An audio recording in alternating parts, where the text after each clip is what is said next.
მოგესალმებით და დავიწყებ იმითი, რომ მოგილოცოთ ახალი წელი, მოგილოცოთ შობა და ვისურვო თქვენთვის, ქვეყნისთვის, თქვენ პირველ რიგში, თქვენ ოჯახებისთვის, მაგრამ სრულიად საქართველოსთვის და ჩვენი უცხოეთში მყოფი თანამემამულეებისთვის ვისურვო, რომ 2026 წელი იყოს ის, რაც არის რეალურად დღეს მთელ მსოფლიოსთვის, ანუ გადამტეხი წელი, რომელიც მოგვიტანს იმას, რაც ამ ქვეყანას ყველაზე უფრო სჭირდება, თავისუფლება პირველ რიგში და განვითარება.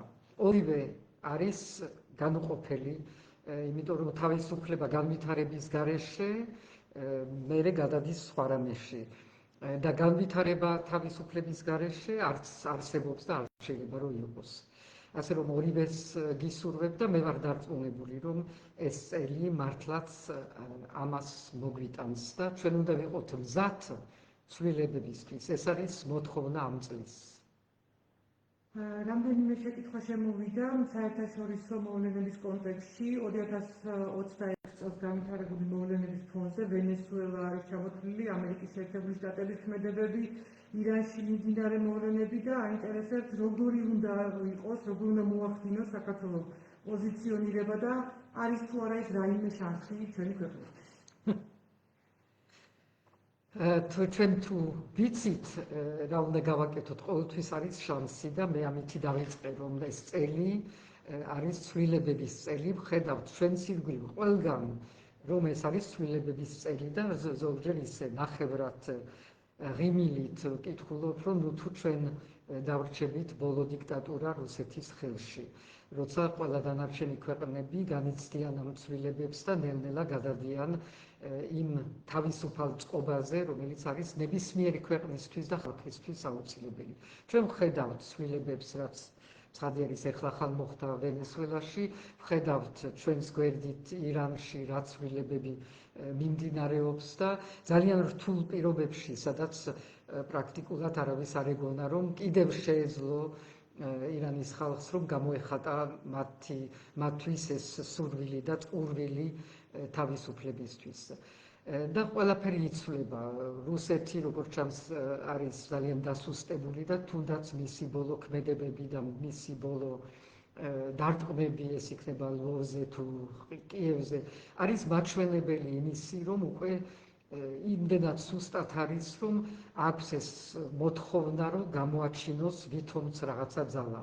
ჩვენც ამას ვგრძნობთ აქა, რომ ეს რეპრესიული კანონები, რაც არის ყოველდღიური ქმედება აქაური რეჟიმის, ესეც არის გამოხატულება იმ შინაგანი სისუსტეს, როცა შენი თავის რეალურად აღარ გჯერა, როცა შენს ირგვლივ აღარ აკავს არც ის ძალა, არც ის მხარდამჭერები, არც ის ფენები, რომელსაც შენი ჯერათ და მაშინ გჭირდება შენ, რომ რაღაცნაირად აჩვენო გარეთ, რომ ძალა რაღაცა გაქვს.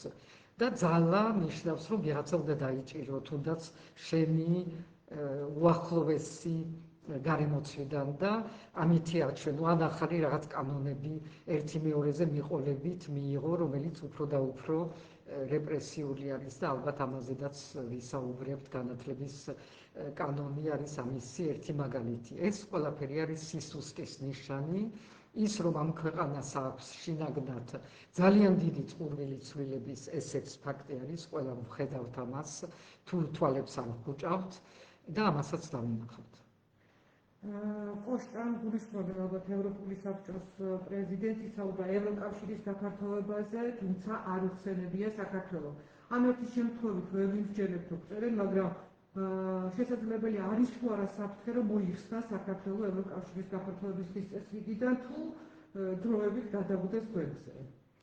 ეს უკვე საფრთხე არ არის, ეს არის რეალობა, რაც ეხება ამ ქვეყნის დღევანდელ რეჟიმს. ეს არ ეხება საქართველოს ყველა შეხვედრაზე და ყველა გამოსვლაზე, ყველა აფიქსირებს იმას, რომ ის გზა ევროკავშირთან დაახლოების ხელახლა და ინტეგრაციის გზა მაშინათვე ღია იქნება, როგორც კი საქართველო გამოხატავს იმ მოთხოვნას, რომ მე მინდა ის რაც ვიცით, რომ არის ქართველი ხალხის მოსახლეობის უცვლელი მოთხოვნა, ეს უნდა იყოს გამოცხადებული პოლიტიკა საქართველოს იმ ხელისუფლების, რომელიც იქნება თავისუფალ არჩევნებით არჩეული. და ის, რომ დღევანდელი რეჟიმისთვის ყველა გზა ჩაკეტილი არის, ეს არის მათი სურვილი და მათთვის ნამდვილად ჩაკეტილი არის. ანუ აქ ერთი და ერთი ორი არის და ეს ჩვენი მომავალი, ჩვენი პერსპექტივა არის ღია, ჩვენი როგორც ქვეყანა, როგორც მოსახლეობა და ჩვენ უნდა ავიღოთ ჩვენ ხელში ჩვენი მომავალი. ოცნება ითხოვს, რომ აიკრძალოს ოპოზიციური პარტიები, ალბათ ამას თავისი შედეგიც ექნება საკონსტიტუციაში, ამის შემდეგ, რომც დაინიშნოს არჩევნები, რამდენად იქნება ეს ხალხის ნების გამომხატველი და საერთოდ ხომ არ უკარგავს ეს ყველაფერი ამ საარჩევნო პროცესს არც. ახალი წელი არის და მე არ მესმის ეს რაღაცა სკეპტიციზმი და პესიმიზმი ყველაფერიზე და ყველაფრის მიმართ. ოცნება, რასაც შეუძლია ყველაფერს აკეთებს და აგრძალავს პარტიებს, პოლიტიკურ პარტიებს, მაგრამ ჩვენ უნდა ვიცოდეთ, რომ მომავალი არჩევნები, რომც ოცნებამ თავისი ნებით დანიშნოს, ან იძულებით დანიშნოს, როგორც არ უნდა იყოს, არ იქნება პარტიული არჩევნები, არ იქნება ის არჩევნები, სადაც რომელიმე პარტია თავის რაღაცა იდენტობას დაამკვიდრებს და გაიმარჯვებს სხვებზე.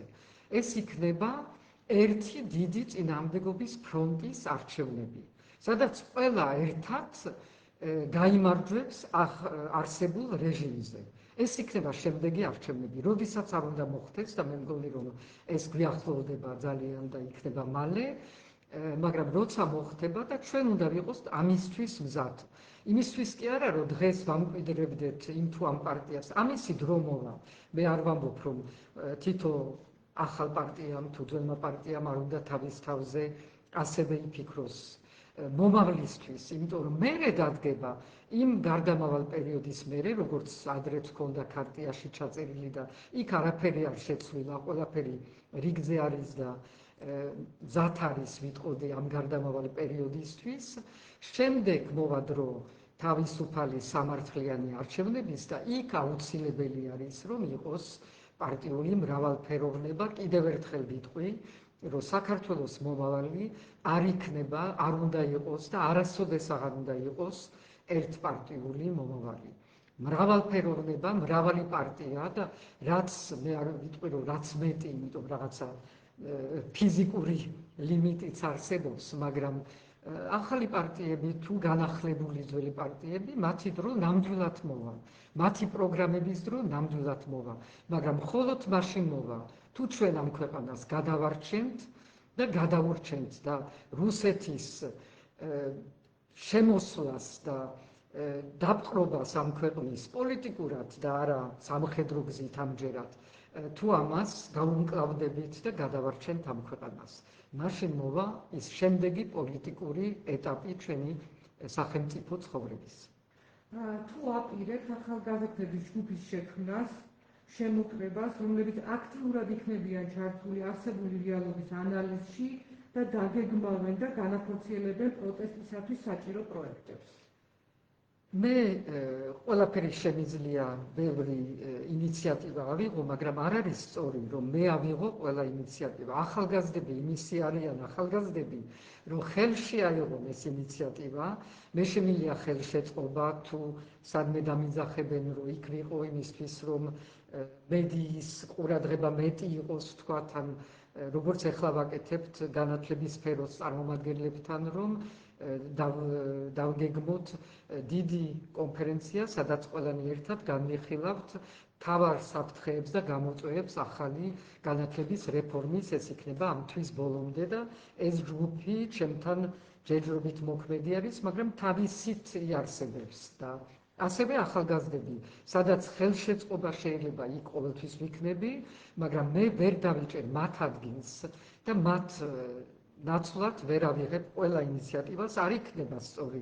ამ ქვეყანას სჭირდება გაცოცხლება და გაცოცხლება იწყება თავისუფლებით, კიდევ ერთხელ ვიტყვი, და ინიციატივით. ის რაც წაგართვა საბჭოთა სისტემამ წლების მანძილზე და რაც დღეს კიდე ცდილობს დღევანდელი რეჟიმი, როგორც რუსული რეჟიმი, რომ წაგვართვას, ანუ თავისუფალი ინიციატივა, ის უნდა ჩვენ დავამკვიდროთ და იმას უნდა ხელი შევუწყოთ. განათლების რეფორმის საკითხზე გავაგრძელებ, მაშინ გვეკითხებიან, რა არის ის მიზეზი, რის გამოც არ მიმდინარეობს საუბარი და განხილვები განათლების ამ მავნებლურ რეფორმასთან დაკავშირებით, რომელიც აზიანებს ქვეყნის მომავალს. აი, დაწყებული არის ეს განხილვები, დაწყებული არის ჯერ პროფესიონალურ მხარეებთან ერთად, რაც არ მოხდა, ამას უნდა გავუსვათ ხაზი. კანონი, რასაც ითხოვს, რომ კანონის მიღებამდე ყველა პროფესიონალურ მხარეებთან იყოს ეს კანონი განხილული და ყველასი აზრი იყოს შეჯერებული, ეს არ მომხდარა, რაც არის კანონის საწინააღმდეგო და ამის ნაცვლად ჩვენ აქ შევიკრიბეთ და შევკრიბეთ ის პროფესიონალური წრეები, შევადგინეთ დოკუმენტი, სწორედ რომელიც ასახავს ყველა იმ საფრთხეებს, რაც ემუქრება საქართველოს განათლების სისტემას. ეს არის პირდაპირ, რომ ვთქვა მოკლედ, დანგრევა ამ სისტემის, განადგურება ამ სისტემის და საქართველოში განადგურება იმისი, თუ რა დარჩა განათლების სისტემის, რომ ის კარგ დღესაც არ არის კარგად ვიცით, მაგრამ ამ რეფორმის მერე იქნება კიდევ უფრო განადგურებული, კიდევ მეტი პოლიტიკური კონტროლის ქვეშ. ეს აკადემიური წრეები, მასწავლებლები და სტუდენტები იქნებიან სრულიად დამქვედებაში იმ პოლიტიკური სისტემის, რაც დღეს არსებობს. ასე რომ ეს არის გარდამტეხი ბრძოლა, რომ ჩვენ გადავარჩინოთ, როგორც ქვეყანა, გადავარჩინოთ საქართველოს განათლება და განათლების სისტემა და არ დავივიწყოთ ის, რომ სულ საუკუნეების მანძილზე, ამ ბოლო საუკუნეების მანძილზე და მით უმეტეს საბჭოთა პერიოდში ერთ-ერთი მცდელობა და ყოველთვის იყო შური რუსეთისგან საქართველოს მიმართ, რომ აქ უფრო განათლებული ხალხი იყო და საქართველოსაც ჰქონდა თავისი რაღაცნაირი განათლების სფეროში დამოუკიდებლობა და ამით ინარჩუნებდა თავის იდენტობას და ეს იყო სამიზნე ყოველთვის რუსების და დღეს როგორც ჩანს ახორციელებენ ამ ძველ მათ ოცნებას, ან უფრო სწორედ ოცნება ახორციელებს რუსულ ოცნებას. გარკვეულად დაეცით ამ კითხვას პასუხი, უბრალოდ გვეკითხებიან, რა მექანიზმი აღონიზიება შეიძლება რომ გატარდეს, რომ ამ განათლების რეფორმას წინ აღუდგეს საზოგადოებაო. რა მექანიზმი არის? წინააღმდეგობა მექანიზმი კი არ არის, წინააღმდეგობა არის შინაგანი ნება, რომ მე არ დავუთმობ ამას. მე რომ ვარ პროფესორი, მე რომ ვარ მასწავლებელი, მე რომ ვარ რექტორი, მე რომ ვარ სტუდენტი, მე რომ ვარ რომელიმე გაერთიანება, მე რომ ვარ აკადემიური საბჭო, მე რომ ვარ მშობელი, მე ამ ყველაფერს ავუდგები წინ. და ვაჩვენებ, რომ მე არ დავთმობ იმას, რაც არის ჩემი შვილების არამხოლოდ ევროპული მომავალი, რაც იყო წინა ამ მთელი პერიოდის ბრძოლა, არ დავუთმობ ჩემი შვილების განათლების მომავალს, რაც კიდევ უარესი არის, იმიტომ ეს აესახება მათ პიროვნულ ცხოვრებაზე მომავალში, რაც არ უნდა იყოს ქვეყნის მომავალი. ამისი დათმობა, მე მგონი ყველასთვის გასაგები არის, რომ ნამდვილად არ შეიძლება.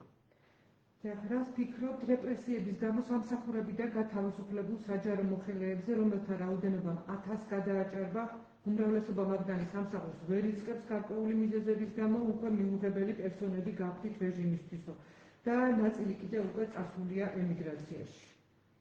რა უნდა ვიფიქრო? ეს არის ჩვენი წინააღმდეგობის ერთ-ერთი ძალიან მნიშვნელოვანი ნაწილი. ცოტა ხნის წინ ვიყავი ვესწრებოდი ერთ-ერთ საჯარო მოხელეების დაცვის არასამთავრობო ორგანიზაციის შეხვედრას, სადაც სწორედ ეს თემები იყო ძალიან აქტუალური. ეს არის ჩვენი სოლიდარობის ნაწილი. არ შეიძლება რომ მე ვფიქრობდე, რომ დღეს მე გადავრჩი რაღაცნაირად, ჩემი სამსახური გადარჩა და მეც რაღაცნაირად გავედი ფონს ჯერჯერობით. და არ მივაქციო ყურადღებას, სოლიდარობა არ გამოუჩინო იმ ადამიანებს, რომლებმაც დღეს უკვე დაკარგეს თავიანთი სამსახური. დღეს ძალიან მძიმე და რთული პრობლემა არის ქვეყანაში, რომელიც აისახება მომავალ კვირებში, თვეებში მთლიანად საზოგადოებაზე. ეს არ არსებობს, რომ იყოს იზოლირებული და რეჟიმის წარმომადგენლებს და პარლამენტარებს და ვინც არიან, ისინი თუ ფიქრობენ, რომ ამას გადაურჩებიან, ძალიან ცდებიან. ქართული ოცნების ამორჩევლის შესახებ გვეკითხებიან, უკვე მეორე ლაივია. იმ ადამიანებზე რას ფიქრობთ, რომ ვინც არიან ვინც არ მისცა ოპოზიციას ხმა და თვლით თუ არა ამ ხალხს ადამიანებად? არსებობენ ეს ადამიანები თქვენთვის? არ არსებობენ კი არა, ძალიან ბევრი არიან, როგორ ადამიანებად არ ვთვლი. ერთი მე ვიყავი და ვარ საქართველოს ყველა მოქალაქეს ნამდვილად პრეზიდენტი, რაც არ უნდა იყოს მათი პოლიტიკური წამსი. მაგრამ დღევანდელ დღეს ჩვენ თუ რამეს ვხედავთ და გვესმის ამ საზოგადოების, არის რომ თვითონ რეჟიმმა ძალიან დიდი უკმაყოფილება დაბადა რეალურად ყველა სხვადასხვა წრეებში, სხვადასხვა ადამიანების თაობებში. რეალურად თვითონ დაკარგა თავისი მომხრეები. მე კი არ ვთვლი ამ მომხრეებს მტრად ან იმათ. მე არ მეთანხმები, იმიტომ მე ვხედავ რეჟიმის რა რეალურად მავნებლობა და დამაზიანებელი ფაქტორები მოაქვს ქვეყნისთვის, მაგრამ ის ადამიანები არაფერ შუაში არ არიან. იმ ადამიანებს სჯეროდათ, შეიძლება ზოგს კიდევ სჯერა, მაგრამ ნელ-ნელა შეიძლება ვერ ამბობენ დღეს, შეიძლება არ ამბობენ, შეიძლება თვითონაც გაცნობიერებული ბოლომდე არ აქვთ, იმიტომ რომ იმდენად მათთვის რომელიმე ნაწილი ოპოზიციის არის მისაღები თუ მიუღებელი არის, მაგრამ თვითონ ძალიან კარგად ხვდებიან, რომ ეს რეჟიმი დღეს არის დამღუპველი ქვეყნისთვის, სახელმწიფოსთვის და მათი ყველასი მომავლისთვის. ფრანგულ პენსიასთან ერთად საქართველოს ქართულ პენსიასაც თუ იგებთ აინტერესებთ და რომელ ფონდში რიცხავთო? არაფერ ფონდში აღარ მრიცხავ. მე სხვა განცხადება მქონდა გაკეთებული, სანამ ვღებულობდი პრეზიდენტის ხელფას, რომელიც იყო დაახლოებით ნახევარი იმისი, რაც დღეს არის, და იმ ხელფას არ ვიღებდი და ფონდში იყო გადარიცხული. ეს ფონდი უნდა ყოფილიყო ონკოლოგიური ბავშვების ფონდისთვის და ახალი წამოწყებისთვის, რომელმაც ვერ ნახა ბოლომდე სინათლე, იმიტომ რომ ამისთვის არ იყო არანაირი ხელშეწყობა ხელისუფლებიდან და პირიქით იმ დროს, როცა მე ამაზე მუშაობდი და ბიზნეს სექტორთანაც მინდოდა რომ ჩვენ რაღაცა სერიოზული ფონდი შეგვექმნა ამ საფუძველზე, ეს იყო მხოლოდ ინცენტივი. იმ დროს გამოაცხადეს, თქვენ გაგახსენდებათ, რომ ონკოლოგიური პაციენტებისთვის, ბავშვებისთვის უცხოეთში იქნებოდა უფრო სრული დაფინანსება, რაც არის სრულიად წარმოუდგენელი იმის მაგივრად, რომ 12 მილიონი ლარი დაიხარჯოს შობის სოფელზე თუ რაც არის და ამ კონცერტებზე, ეს იყო დაახლოებით ის თანხა, რაც საჭირო იყო, რომ საქართველოში შეიქმნას ონკოლოგიური ცენტრი. ამას ვერ მივაღწიე და ბოლოს ის თანხა, ჩემი თანხა, პრაქტიკულად მხოლოდ რამოდენიმე შემოწირულობა იყო ამავე დროს, გადაირიცხა ერთი აუტიზმის ცენტრისთვის და მერე სწორედ არასამთავრობოსთვის, რომელიც ონკოლოგიურ ბავშვებს ემსახურებოდა. რაც ეხება ჩემ ფრანგულ პენსიას, იმას მე ვღებულობდი, იმითი ვარსებობდი და იმითი ვარსებობ მეტნაკლებად დღეს. და ქართულ პენსიას არ ვღებულობ, არ მიმაჩნია, რომ მე უნდა ვღებულობდე დღევანდელ დღეს ქართული ბიუჯეტიდან ქართულ პენსიას.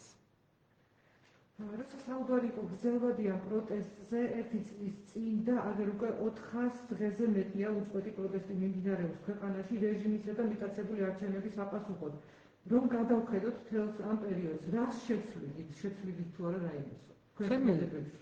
ჩემი შესაძლებელი არ არის, ჩვენ ვლაპარაკობთ აქა საზოგადოების პროტესტზე, იმ ადამიანების პროტესტზე, რომელიც დღეს არიან დღესეც ციხეში და არ ეპუებიან ამ სიტუაციას, რომლებიც არიან მზად, რომ ბოლომდე იდგენ თავიანთ პოზიციებზე, არც შეწყალებას ითხოვენ და არც რამე გადახედვას, არიან იქ როგორც პრინციპული დგომა და არაფერს არ თმობენ და ჩემი შესაძლებელი ნამდვილად არაფერი არ არის, ეს პროტესტი არის ერთი ნაწილი წინააღმდეგობის, მეორე ნაწილი უკვე ვილაპარაკე რა უნდა იყოს, როცა დადგება არჩევნების დრო და ეს წინააღმდეგობის ფრონტი, რომელიც უთუოდ უნდა შეიქმნას და მე ამ ერთობისთვის ვიმუშავე ადრეც, გავაგრძელებ მუშაობას და ყოველთვის ვიქნები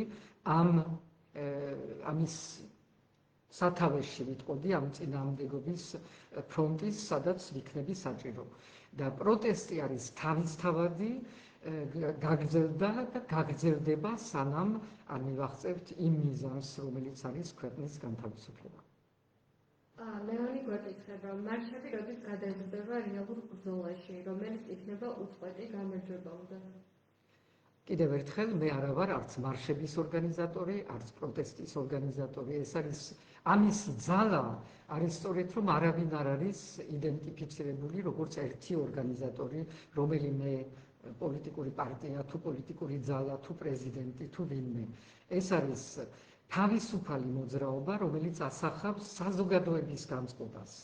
იმ ნაწილი საზოგადოების, რომელიც იზრდება ყოველდღიურად, შეიძლება ქუჩაში პროტესტი არ იზრდებოდეს და ვინმე თუ ჩათვლის, რომ ეს ნიშნავს, რომ შენელდა და მილევადი არის, ის ძალიან სთება.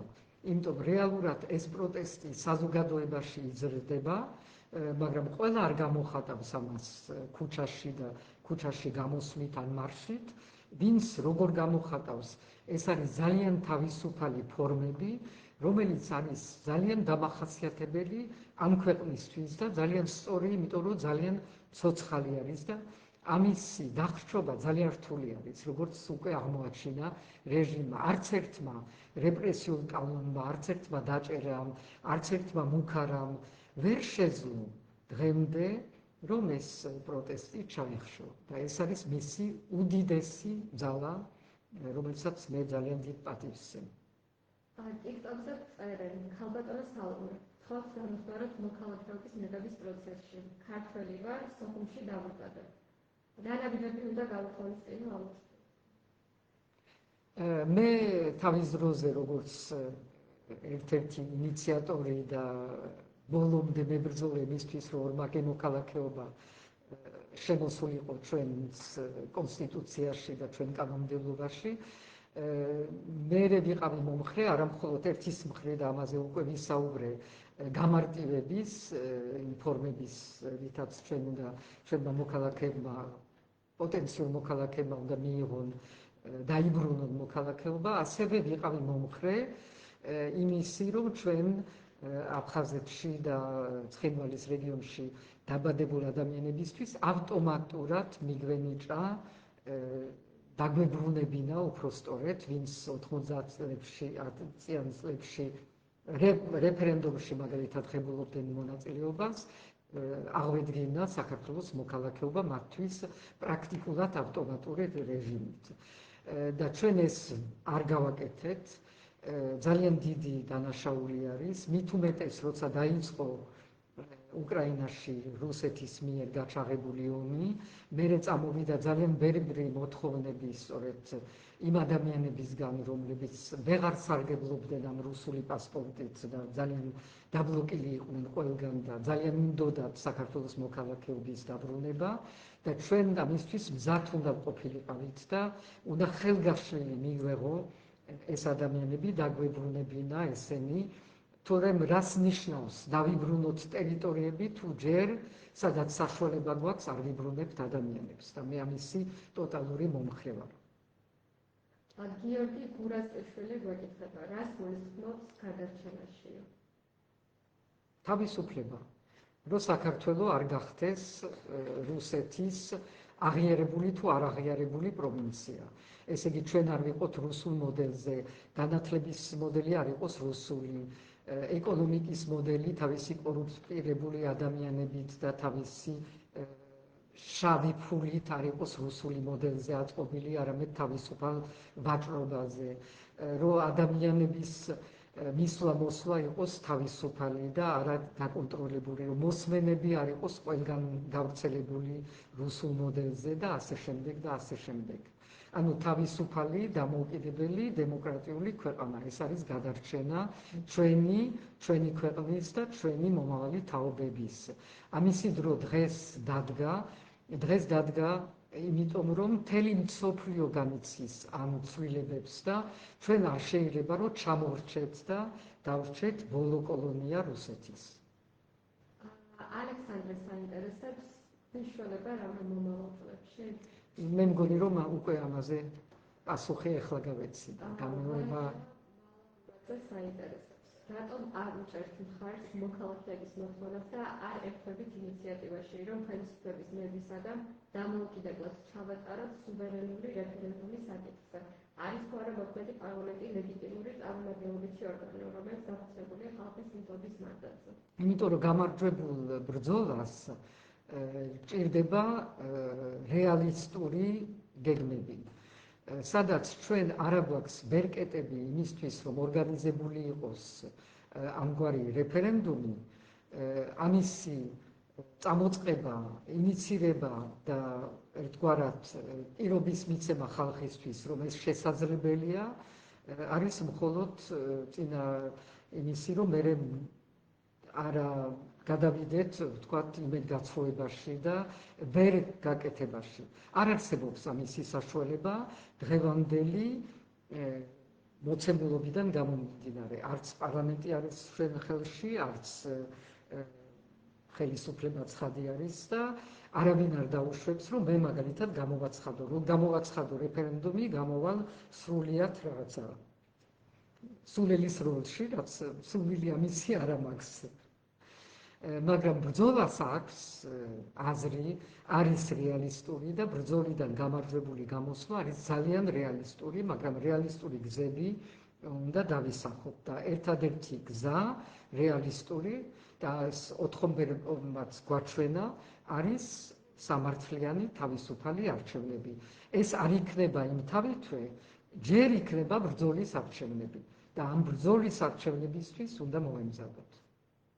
ლუკას საინტერესებს ქალბატონო პრეზიდენტო ტრამპის მხარდაჭერა გჭირდება.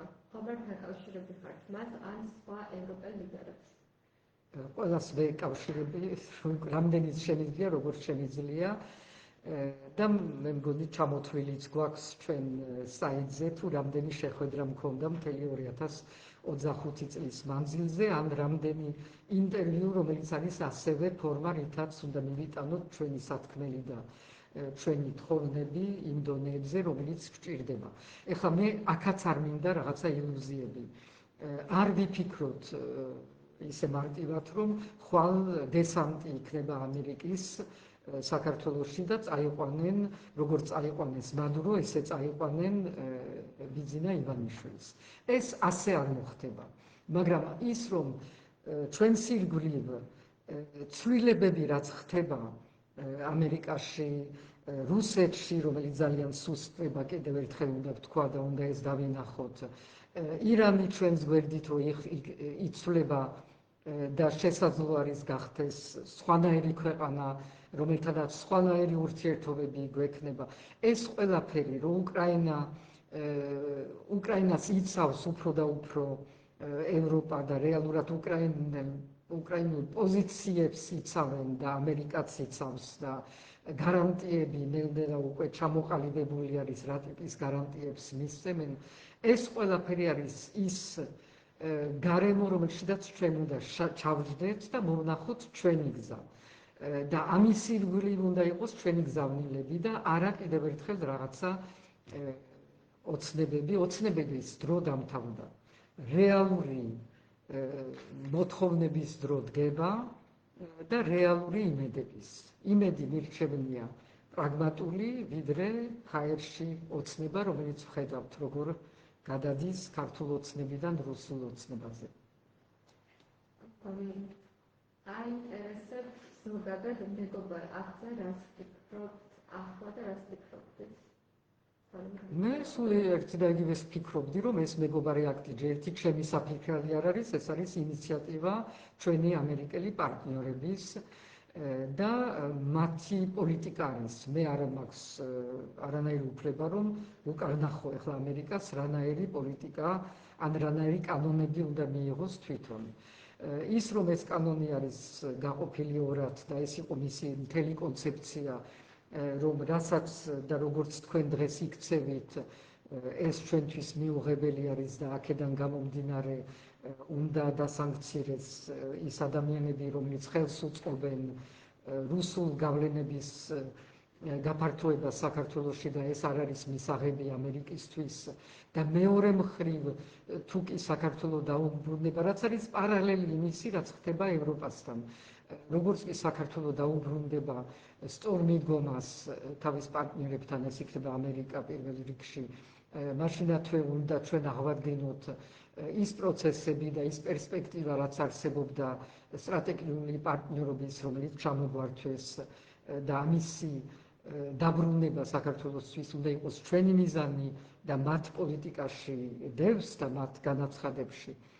ეს არის რაც არის შინაარსი ამ კანონის, რომელსაც ცხადი არის მხარს უჭერდა, იმედი მაქვს, რომ რაც არ განხორციელდა ჯერ ამ მომდევნო თვეებში ალბათ იქნება ხელახლა ამაზე მცდელობა და მე დარწმუნებული ვარ, რომ ამერიკის ყურადღება კიდევ უფრო გაიზრდება ამ რეგიონის მიმართ, რომელიც უფრო და უფრო ცენტრალური ხდება ამერიკისთვისაც და ევროპელებისთვისაც. ჩვენ ვხედავთ ახლა, რომ დაიწყო ევროკავშირის რამოდენიმე ქვეყნის წევრ ქვეყნების მიერ ახალი სამხედრო გადაფრენები შავ ზღვაზე.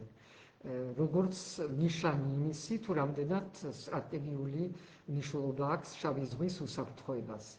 ის რაც იყო შეწყვეტილი, რაც დაიწყო უკრაინაში ომი 2022 წლის ბოლოდან შეწყვიტეს, იმიტომ რომ თვლიდნენ, რომ დიდი საფრთხე იყო იქ რამე გადაფრენები ყოფილიყო.